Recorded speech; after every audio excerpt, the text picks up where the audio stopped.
যে খবরে নজর রাখবো, এসএসসি দুর্নীতির তদন্ত রিপোর্ট জমা, নিয়োগ দুর্নীতিতে সিবিআই এর তদন্ত শেষের রিপোর্ট জমা। সুপ্রিম কোর্টের নির্দেশে কলকাতা হাইকোর্টের রিপোর্ট জমা করা হলো। গ্রুপ সি গ্রুপ ডি নিয়োগ দুর্নীতির তদন্ত শেষ, দাবি সিবিআই এর। আমি চলে যাব আমাদের প্রতিনিধি অর্ণবের কাছে। অর্ণব, সিবিআই এর তরফে কি দাবি করা হয়েছে এই রিপোর্টে? সুপ্রিম কোর্টের দেওয়া ডেট লাইন মেনে 2 মাসের মধ্যে তদন্ত গুটিয়ে ফেলেছে সিবিআই।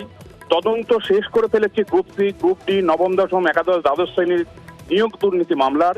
সেই তদন্ত শেষ করার পর সুপ্রিম কোর্টের নির্দেশ মতন সিবিআই ইতিমধ্যে বিশেষ আদালতে তার সাপ্লিমেন্টারি এবং এক্ষেত্রে চূড়ান্ত চার্জশিট গতকালই দাখিল করেছে।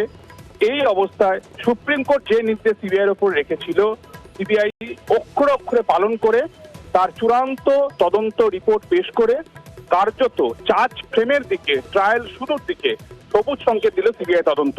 এবং এই রিপোর্ট পাওয়ার পর আদালতের কোনো পর্যবেক্ষণ ছিল না, সেই রিপোর্ট আদালত গ্রহণ করেছে। এবং এক্ষেত্রে মামলায় প্রায় 158টা মামলা রয়েছে কলকাতা হাইকোর্টের ডিভিশন বেঞ্চে। প্রত্যেক মামলাকারী তারা তাদের নিজস্ব আইনজীবীর মাধ্যমে সিবিআই এর কাছে আবেদন করলে তারা তার রিপোর্ট পাবেন। সিবিআই যে রিপোর্ট দাখিল করেছে সেই রিপোর্টের প্রত্যায়িত কপি তারা গ্রহণ করতে পারবে।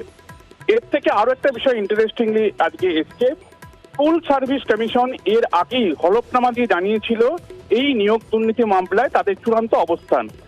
আজকে এসএসসি আরো একটি রিপোর্ট দাখিল করে জানিয়ে দিল যে প্যানেলের বাইরে থেকে, অর্থাৎ উড়ে এসে কারা জুড়ে বসে চাকরি পেয়েছিল, অর্থাৎ প্যানেলের বাইরে থেকে র্যাঙ্ক জাম্প করে চাকরি কারা কারা পেয়েছিল, তাদের হাল হকিকত সহ বিস্তারিত রিপোর্ট এসএসসি আজ আদালতে দাখিল করলো।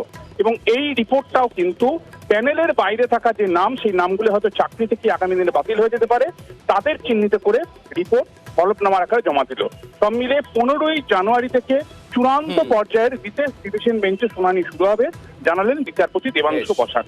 ধন্যবাদ অর্ণব।